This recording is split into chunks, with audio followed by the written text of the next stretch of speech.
Welcome to the Pricing Lady podcast, where smart business owners price with purpose, profit with clarity, and go get paid. Today, I'm excited to have a special guest with us. Please help me welcome Josefine Wanner, LinkedIn and business growth strategist and founder of Josefine Wanner GmbH. Hi, Josephine. Hi, Janene. So lovely to be here.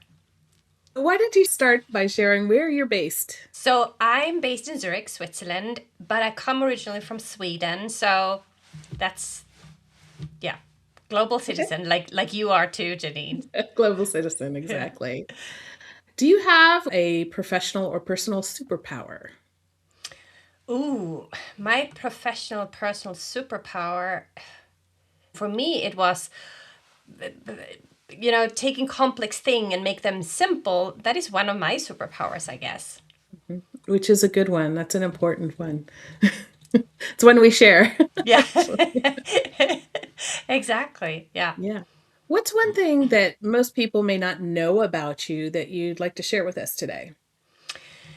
I think what it looks like, on the outside, as if the road was very easy. I was successful in my previous corporate role, and now I'm a successful business owner. But what they don't see is the inside. Why did I leave my corporate role? What wake-ups call have I had? And I think all of those wake-up calls, I've had a few actually, make me, even though they are devastating, they make me stronger and make me also prouder and make me braver. And maybe that could be something. Yeah. Mm-hmm. No, I like that. Yeah. What doesn't, don't they say, what doesn't kill you makes you strong? Yeah, I was very close, but but I was lucky. So yeah. Well, we're glad and happy to have you here with us today. Yeah. Why don't you give a little bit of context about what kind of work you do and what people come to you for? So the very short version is that I help people to grow an engaged audience on LinkedIn, because I believe that because we are both online business owners, we help our clients globally all over the world. Mm. And if we don't have an audience, it doesn't matter if it's on LinkedIn or Instagram or TikTok, wherever we want to be, but we have to have an audience. And for me, I was terrified of LinkedIn when I started my business, because that was my old corporate network. And today I help people to actually grow their audience on LinkedIn, because I was able to overcome that fear. And I really believe that it's the easiest way to grow an audience is on LinkedIn. Also because it's not so crowded. We are in a different mindset when we are there. And Mhm. it's actually more, if in my view, more fun than the other platforms too. Mhm. Mhm. Yeah, I agree. When I first started, I was advised go onto Facebook. This was back in 2016, 2017. And I hid over there for a while before I went in on LinkedIn as well, because I wasn't quite sure if that was where I wanted to be. And I had a little bit of fear around that, I can confess as well. Yeah. Yeah, and when It's I common. started on Instagram because it felt a little bit more creative. It felt a little bit more safe. I hid there still because I hid behind my business name, but it felt a little bit creative. And I didn't even dare to think about doing something on Facebook. That actually took longer than starting to show up on LinkedIn, because on Facebook, that is where my kindergarten friends were. And I was like, what will they think if I start posting about my business? So I think we all have these fears Mm. about what will other people think. And then we just, Mhm. we have to do it, right? Right, right. Very good point. So, what led you to decide to start your business? So that was one of my first wake up calls. I had been in corporate for almost 20 years. I was at KPMG, EY, UBS, Switzerland's largest bank, the last 10 years of my corporate profession. And it had become a little bit toxic. I had started to play around with the idea of actually building a business. I spoke to other potential partners, and we were so stuck in the whole SWOT analysis. I don't know if you did those too, Janine, before you started your business. Stuck in this whole analysis paralysis. We just didn't dare to do it. Now, when I look back at what happened before and things like that, I see, the steps I took, but I didn't see that then. And then one day in September 2019, I got a call from my dad, and he then told me that he had incurable cancer. And for me, that was like, that was my first wake up call. I was like, what am I doing here? What, going to a job that I don't really enjoy, having stomach ache on the weekends, being angry at my husband when he even mentions work on the weekend. And so I actually just handed in my resignation and had no clue what I wanted to do next. Back then I was mid-40s, and I was like, how can it be you pursue a career you didn't really want to have in the first place, and now you're mid-40s and you're completely lost again? And also when I quit, everyone, but one person actually, everyone said, oh, I wish I could do the same. For me, it wasn't, I wish I could do the same. For me, it felt as if I don't do this now, I will never get out of here. Yeah.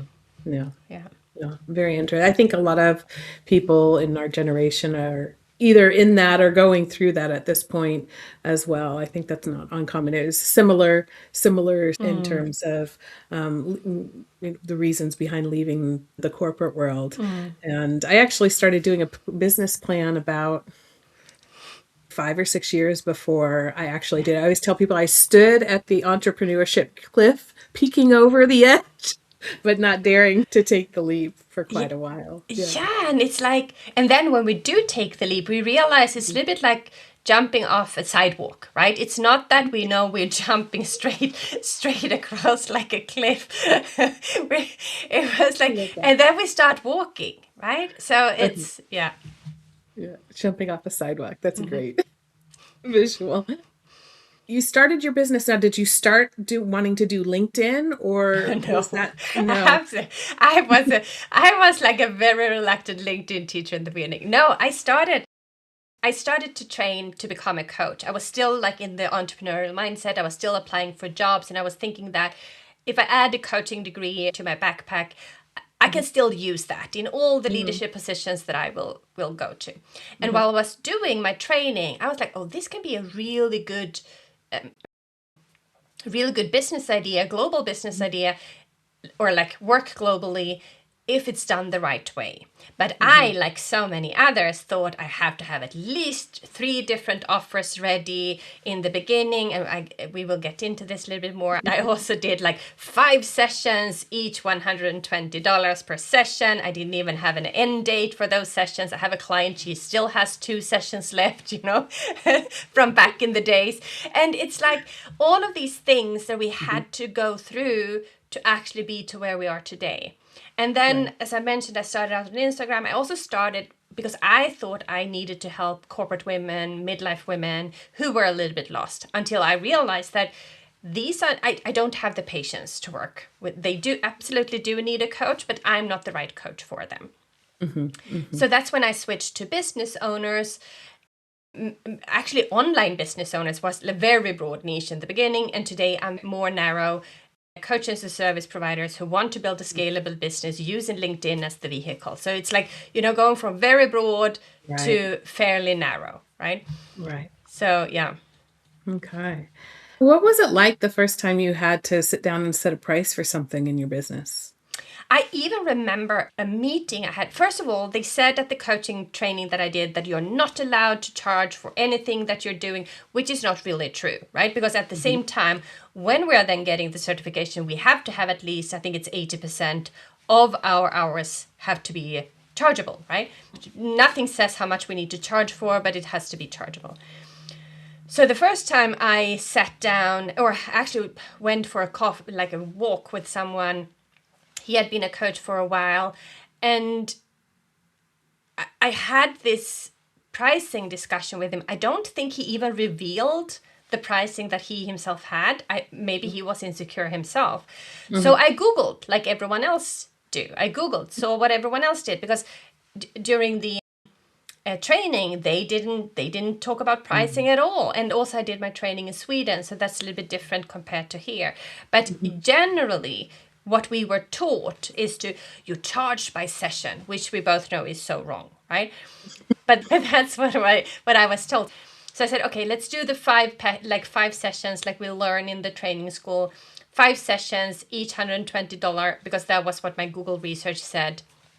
At the same time, I had someone who said, oh, you need to get your hours as fast as possible, which I didn't really need to get my hours as possible. But so I have a great suggestion for you. You should do coffee coaching sessions, meaning they pay me a coffee and I give them a coaching session in return. Meaning now in today's world, I don't know what a coffee is, but maybe $5 to $10, right? per session. So the thing that did then was I felt like completely that it's useless, everything that I've done in the past, everything that I have done during my training.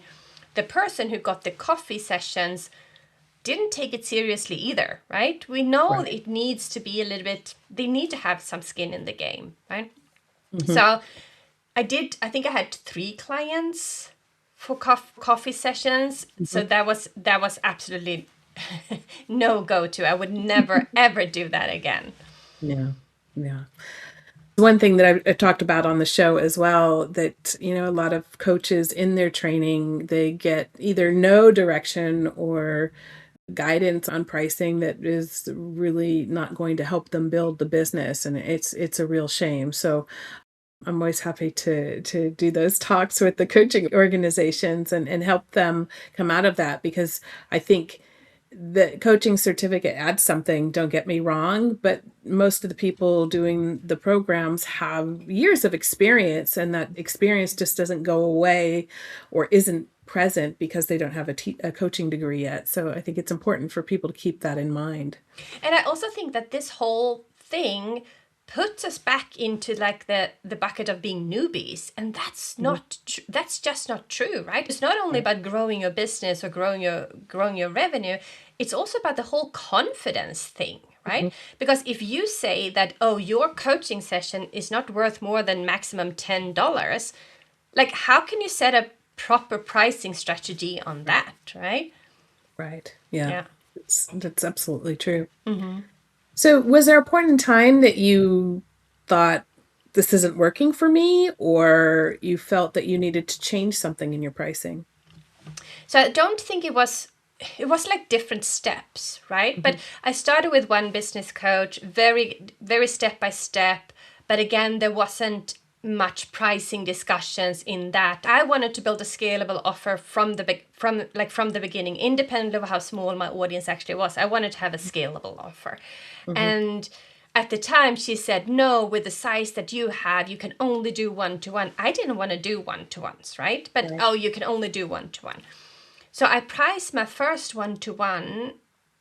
I can't even remember what it was, but I think it was maybe like 3 months in total, Mhm. 997 or something like that. I can't even remember exactly, or maybe Mhm. two, Mhm. maybe even just 297. I can't Right. remember.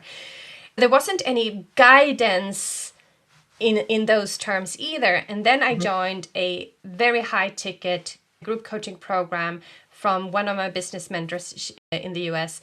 And based on that she charged so much, it actually gave me a lot of confidence too, because I was like, if she can charge that, and I also saw, all the successes that were in the program, then that helped me with my Yeah. with my confidence too. Even though there Right. weren't, I can't remember if there were like proper pricing discussions, but Mhm. more discussions this time now finally around what problem are you solving and what is the value of what it actually is that you're delivering, right? Mhm. Yeah.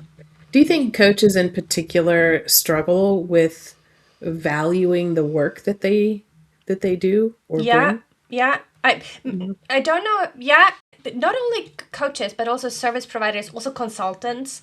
I Mhm. think it's more in terms of, especially if it's not connected, like their value is not connected to increased revenue or increased, Mhm. monetization in one way or the other, but Mhm. maybe more a little bit like soft values. Then of course it's hard to set a pricing on that. So one of my clients, she's a relationship coach. Mhm. She helped her clients to find the love of their lives, or many people Mhm. to just get to the second date, right? How do you set a price? How do you set like a price point on that? And Right. she in the beginning also charged like hourly rates, and she had very low Mhm. rates. And now with her increased pricing policy, she can actually, first of all, she's even more how to because she's a famous coach, like dating coach in Sweden. So he's like, even people who even want to work more with her now than what they did Right. before, and she can now pick and choose who she wants to work with. So Right. I wouldn't just say, oh, you need to go and raise your prices. It's Right. not about that, and I'm preaching to the choir here, but it's like, it's the whole pricing based on value can be very difficult, actually, especially if you're trying to figure it out on your own. Right. Especially, yeah. And I mean, I think that's where most people have been Yeah. in their businesses for a long time. Yeah. You shifted to, you call it scalable offer. And just to clarify for everybody, that's an offer where you can serve many at the same time. Is that what you mean by a scalable Yeah, offer? exactly. Instead of having one-to-one sessions where you work with one person at the same time, you have a scalable offer, and they can look in different ways, but where you can in theory actually accept as many clients as you possibly want into the Mhm. same offer. If you want, you can also add like a one-to-one session into that, because that is one thing that I've noticed with coaches where they say, no, no, no, I can't work as close with my clients if it's a scalable offer. It has to have one-to-one components. And there I just think it's the whole shift that needs to happen. And they often also even blame it on the clients, that the clients don't want that. The clients are not interested in that, which is not true. Like also this dating coach that I mentioned, she said, no, no, no, my clients, they just want to be in a one-to-one setting. Right. When she launched her first scalable offer, she enrolled 8 clients at like in the first launch that she ever did, and it was Right. like, see, they do want to be in a group. But then she has been able to continue working with them one to one afterwards. So Right. the first container of 8 has then actually continued to deliver both value to them but also revenue to her. Okay. Excellent. Yeah. Now, did you start, because you have this group program, if you will, if you want to call it that, a scalable offer now, when you started that and shifting from your hourly rate into this scalable offer, how did that affect your pricing? Yeah, I shifted fast from the hourly, like the 5 sessions, to the 3 months or whatever. Mhm. And I actually stopped calculating, and I think we need to do that. Stopped Mhm. calculating, oh, how much do I make per hour on this, Yeah. right? Because the moment we continue to calculate how much do Mhm. I make per hour on this or how much do I make Mhm. per hour on that, then we are back into like the changing money for time, right? Right. Right. So I, Yeah. I actually stopped that already Mhm. 2021, because the Mhm. 2020 I was still in the, like I mentioned, in the whole employee Right. mindset. So I officially kicked off my Mhm. business in 2021. Mhm. Now, the other thing we were talking about is low ticket offers. I'm curious what you have to say or your thinking around that as well. So the market has shifted a little bit, I think, just the last couple of months, and we see a lot of low ticket offers coming in where people say you should, and like, invite your people into a low ticket offer, and then you can continue selling to them once they're in, right? Mhm. Mhm. And I think that can absolutely be a strategy to do it. I Mhm. teach my clients a little bit different, to have like a mid to high ticket offer, and Mhm. then if they want to, because that still makes a bump in there. And when I Right. talk offer, I talk about scalable offer again, right? Right. Because they still Right. have their one-to-one. Usually they have a one-to-one Mhm. offer too, but Mhm. so a mid to high ticket offer, which is like below $1,000, because that is Mhm. a fairly easy click and buy, and it still makes a difference in our revenue, right? Because we Mhm. don't need that many clients then, because as soon as Make we it have, interesting. when people talk about low ticket offers or memberships or whatever it might be, there I would calculate how many people do I really need to make some revenue. Let's say we want to make 10K or whatever it might be. Mhm. If the low ticket is then 20, we need, how many do we need? We need like Like 50. loads of You asked clients. me to do math We need top of my 500 head. clients. We need 500 clients to make 500. 10,000. 500 Yeah. Yeah. clients is a lot of clients, right? Yeah. Mhm. Yeah. If it's just priced at 20. But of course you can make 100, and then you can always, and I think that one is important too, to see Mhm. that pricing is not set in stone. We can go Mhm. up and we can go down, and Mhm. we can always Mhm. adjust. A little bit Mhm. like the market is currently requiring. Right. And just out of curiosity, if you were to think about what you see as low ticket offers, what you see as these below 1,000 mid-tier kind of offers, what is the different, what's the main difference between them that you're seeing right now? Or are they differentiated at all? It's I think that I think the lower ticket offers is they independent which offer it is that we're offering, they have to deliver a result, quick win. Especially if it's a low ticket offer, I think it has to be a quick win that Right. people see that they don't just, buy it and then forget about it, because then that is not going to help you or the Right. client, right? So I think independently, it has to be valuable for the person who purchases it. Mm-hmm. Mm-hmm. And I had a discussion with my business partner earlier today where she's launching a low ticket offer, and she talks about having a community. And I said I think the value of being in a community is so much higher than that. So I wouldn't necessarily consider to adding that. But she decides, because she says, well, I think that it's more valuable to me to have them in the community and nurture them in the community, and then do an upsell maybe Yeah. later down the line. So I think Yeah. it depends a little bit on what is your business model? How do you want to Mm-hmm. nurture them? How do you love to nurture them? Yeah. That's an important one, isn't Yeah, it? because I do have communities, but I sometimes find it a little bit stressful with Yeah. communities, right? Yeah. Yeah. Yeah. Yeah. Yeah. Yeah. I've had that conversation with a few different people recently, conceptually, or let me put it this way. So I've had quite a few clients recently who have been given the advice, you have to start a community. And then we ended up in the context of working on their pricing, having a discussion about, is the community the right thing for you? And where are you going to position it? Because you can have one that is a low ticket to feed and bring people into your world. You can also have a community that is your main revenue driver. Yeah. And so two people may have communities on the very same topic, but be using them in their business very different ways. And therefore, the perception of value and what people are willing to pay is very different.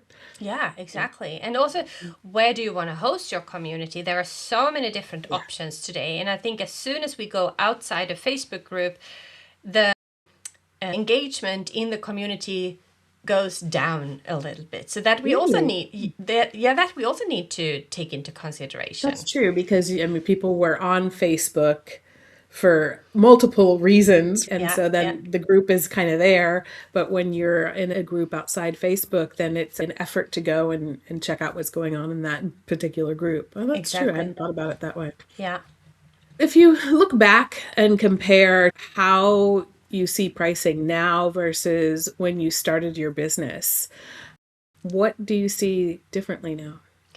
I was so afraid of, I was terrified of selling. And I remember the first online course I did, I followed a business coach, and she said the first online course had to be free, like free of charge. So the people joined, I think I had 57 people joining that free course.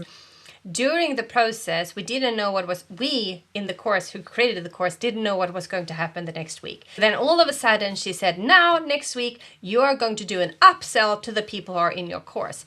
And I felt as if I had fooled them into my program the whole time. And then luckily I had a coach at the time, and she said, are you forcing them to buy? And I was like, no. Are you holding a gun to their head that they have to buy? I was like, no, I don't either. Then she was like, so what are you worried about?